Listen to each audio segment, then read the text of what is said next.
irmãos e irmãs que sempre participam aqui conosco do programa Palavra de Deus Proseada. Iniciamos mais uma nova semana. No último encontro foi quase que um monólogo, né? Porque fiz a leitura do texto e também dei algumas chaves de leitura, mas novamente se encontra aqui o nosso irmão Evanilson.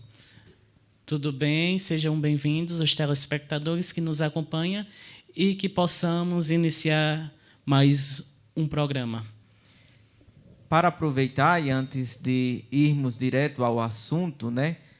Como combinado, sempre traria aqui alguns livros para chaves de leitura. Não só dos evangelhos sinóticos, especialmente do Evangelho de Marcos, como estamos fazendo aqui, mas também algum outro livro que introduza o leitor a interpretar corretamente as Sagradas Escrituras. E aqui trago a Doutrina Cristã, de Santo Agostinho, dessa coleção patrística. O capítulo 2, propriamente dito, irá falar sobre como se deve interpretar as Sagradas Escrituras, sobre os sinais a serem interpretados nas Sagradas Escrituras. É uma chave de hermenêutica, usada também muito pelos hermenêuticas do século XVIII e XIX e que ajudou muito a termos aqui uma boa interpretação das Sagradas Escrituras. É um livro histórico e vale a pena ser lido. Por quê? Porque a Bíblia foi escrita para homens e homens em um certo período de tempo, no passado. Eles não imaginavam que nós, 2.000 anos, 3.000 anos depois, estaríamos aqui fazendo essas leituras e interpretações. É claro que você pode me perguntar, mas a Bíblia não foi escrita para os pobres, para os simples? A palavra de Deus não é para os simples? Sim, a palavra de Deus é para aqueles que têm sede e necessidade dela. Mas não podemos ser simplórios. Dado a isso, acho que a gente pode continuar a nossa leitura, a nossa interpretação, aqui versículo por versículo, do livro do Evangelho de São Marcos.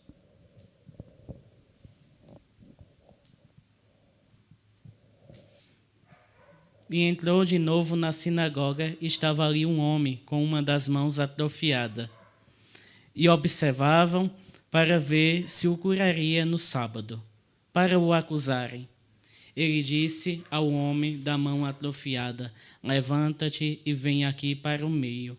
E perguntou-lhes: é permitido no sábado fazer o bem ou fazer o mal? Salvar a vida ou matar?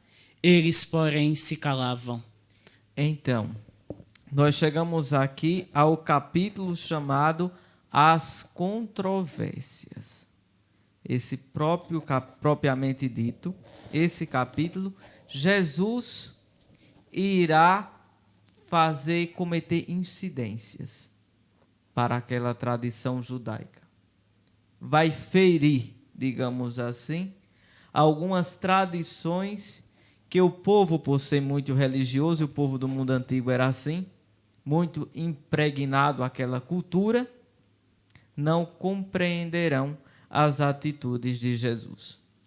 Agora é bom lembrar, o texto está sendo escrito aqui pelos anos 60, 70, antes da queda do Templo de Jerusalém. O autor tem nos olhos, tem na mente aquilo que está acontecendo na sua comunidade.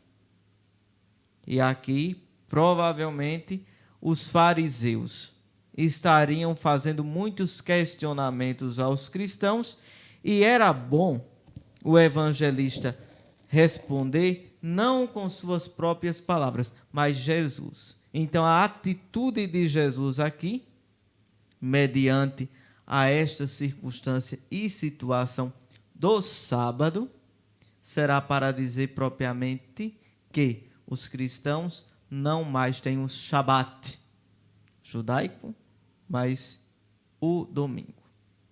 Essa será a primeira modificação. Só que o evangelista terá que fazer uma retroprojeção no passado. E é Jesus quem vai dar essa resposta da incidência no sábado. Pode continuar o texto.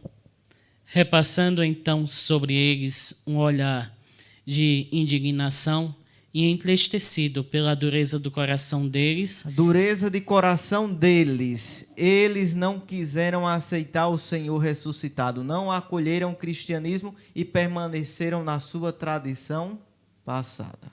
E aqui, não apenas, não quero dizer que esse episódio não aconteceu, entenda bem, mas aqui o evangelista está dizendo aos fariseus da sua época, que eles ainda continuam com o coração endurecido. E nós também, viu? disse ao homem: estende a mão. Ele a estendeu, e sua mão estava curada.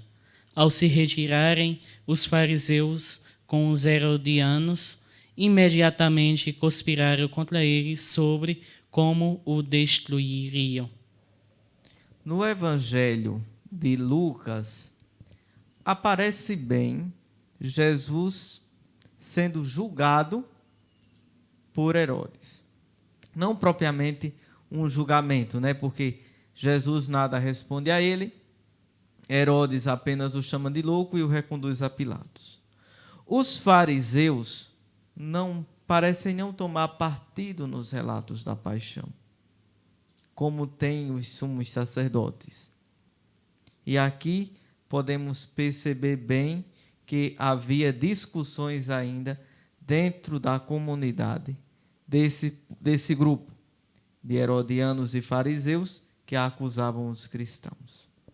Mas aí vamos ver aquilo que acontece na seita dos galileus. O que acontece com o seguimento de Jesus de Nazaré? Ele diminui ou ele aumenta? Pode continuar. Jesus retirou-se com seus discípulos a caminho do mar, e uma grande multidão, vinda da Galileia, o seguia, e da Judeia, de Jerusalém, da Idumeia, da Transjordânia, dos arredores de Tiro, de Sidônia e Sidônia, uma grande multidão. O número de cristãos vai aumentando. Não quero dizer aqui que na época de Jesus isso também não tivesse acontecido. Provavelmente sim. Mas não pensar naquela grande multidão, como hoje dizemos 5.000, 10.000 pessoas, não. Mas pessoas de várias partes que eu vinha procurá-lo, isso sim. Uma grande multidão, ao saber tudo o que fazia, foi até ele. E ele disse a seus discípulos que deixassem um pequeno barco à sua disposição, para que o povo não o apertasse, pois havia curado muita gente, e todos os que sofriam de alguma enfermidade lançavam-se sobre ele para tocá-lo. E os espíritos impuros, assim que o viam, caíam a seus pés e gritavam: Tu és o Filho de Deus. E eles os conjuravam severamente para que não tornasse o manifesto. E aqui vai ter a grande diferença de Jesus. Por quê? No mundo pagão também havia milagres, né? E não vamos dizer milagres, haviam curas. E essas curas não tinha relação nenhuma com a ética. Não precisava de uma conduta de vida da pessoa. Não exigia uma mudança de vida. Jesus aqui, propriamente dito, vai acontecer uma diferença enorme. Aqueles que são curados por Jesus, e aqui nós não temos nenhum fato, apenas um sumário, e um sumário enorme de curas e de expulsão de demônios. Não se conta aqui nenhuma história, que era vários, podemos incluir todos os cristãos e cristãs até o dia de hoje. Só que o milagre, quando acontece, e quando acontece aqui, trazido por Jesus, exige que a pessoa mude de vida. Consegue me dizer algum episódio que está no Evangelho Jesus falando, vai e não Voltes a pecar novamente. vai e não voltes a pecar novamente. Para quê? Para que algo pior Não aconteça. não te aconteça. Então aqui Jesus tem uma diferença enorme. O milagre, a cura, exige uma conduta de ética e de vida moral no cristão, que passará a viver desse Jesus. Senão, não teria sentido o cristianismo. Podemos continuar. Depois subiu à montanha e chamou a si os que ele queria. E chamou a si o que eles queriam. Aqui podemos ter uma tonalidade de divindade, uma cristologia, mas uma cristologia ainda muito baixa. Ele chamou aquele que ele quis, mas não passa, não vai a fundo, como o quarto evangelista vai, dizendo, por exemplo, Jesus dizendo, eu te vi, Natanael, debaixo da figueira. Nada disso acontece nesse evangelho. E aí, o que acontece? E eles foram até ele, e constituiu 12. 12, um grupo de 12, não os apóstolos. Barnabé é apóstolo, Paulo é apóstolo. Percebe? Esses aqui, Barnabé, Paulo, Silvano, eles não tiveram contato com a vida de Jesus, a vida pública, mas sim com a presença e a força do ressuscitado. Esses são apóstolos. E nunca quiseram para si esse título de 12. Mas existe um grupo, e o grupo específico de Jesus, que faz a ligação entre Jesus histórico e o Cristo da fé, que é chamado esse grupo 12. E o constituiu para quê? Para que ficasse com ele, para enviá-los a pregar. E aqui entendamos a pregação logo depois da ressurreição e essa ponte entre o Jesus histórico e o Cristo da fé. Não quero dizer aqui também que provavelmente eles não anunciassem enquanto Jesus estava vivo. Talvez sim, mas não teve a repercussão que teve depois da ressurreição. E o evangelista, quando está escrevendo aqui, tem os olhos bem nos anos 69 e 70 e um olho lá no passado, nos anos 20 e 30. A gente tem que ter sempre estes dois olhares quando está lendo esses textos. E ter autoridade para expulsar os demônios. Ele constituiu, pois, os 12, e impôs a Simão o nome de Pedro. Impressionante. Em todos os evangelhos, nos Atos e também nas cartas paulinas, que são as primeiras a serem escritas, vem primeiro dos personagens, João e Pedro. Na carta de Paulo, vem primeiro Tiago, Cefas e João. Aqui aparece já bem clara a figura de Pedro como primeiro. E os evangelistas sinóticos seguem na mesma relação. Não tem essa relação dos 12 no Evangelho de São João. A Tiago, filho de Zebedeu, e a João, irmão de Tiago, impôs o nome de Boanerges, isto é, filhos do trovão.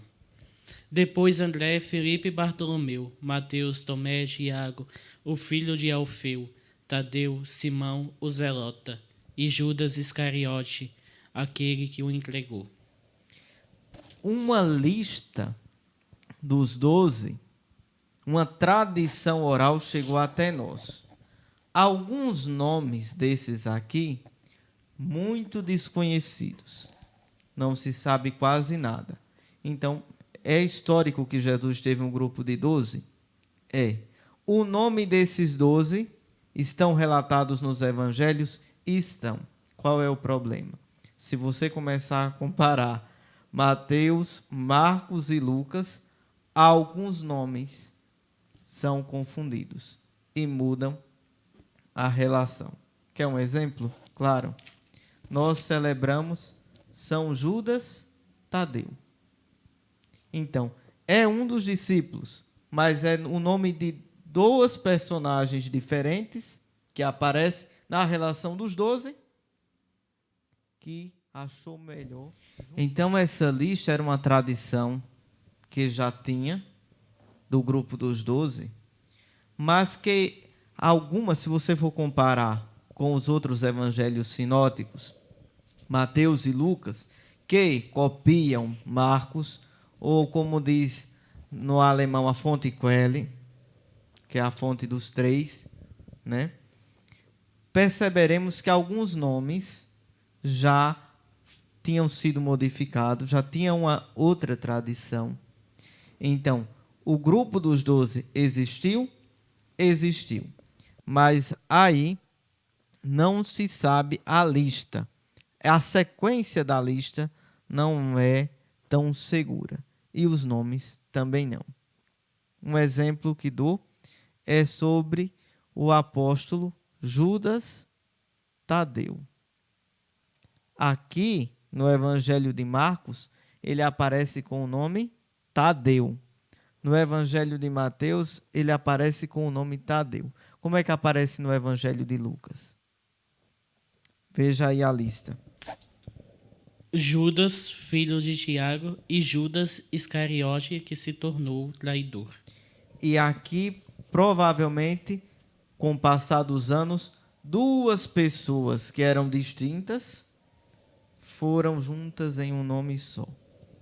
E se passou a chamar Judas Tadeu. Ou Simão Cananeu. Ou Natanael, que nós chamamos de Bartolomeu. Percebe que a lista dos 12 não ficou assim bem concreta e para estudá-la torna-se um pouco difícil. E aqui indico aquele livro do Papa Bento XVI, Os 12 Apóstolos ou Os Apóstolos e as Primeiras Testemunhas do Cristianismo, como queiram chamar. Agradeço a participação do irmão Evanilson e nós vamos ficar por aqui.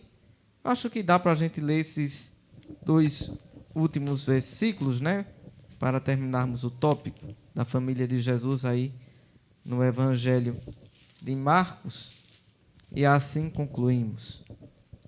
E voltou para casa. Voltou para casa onde? Nazaré ou Cafarnaum? Fica aí essa incógnita. E de novo a multidão se apinhou, de tal modo que eles não podiam se alimentar. E quando os seus tomaram conhecimento disso, saíram para detê-lo, porque dizia, enlouqueceu. E com esse dado entendemos que ele não estava em Nazaré, mas em Cafarnaum. E os familiares de Jesus começam a tomar providências.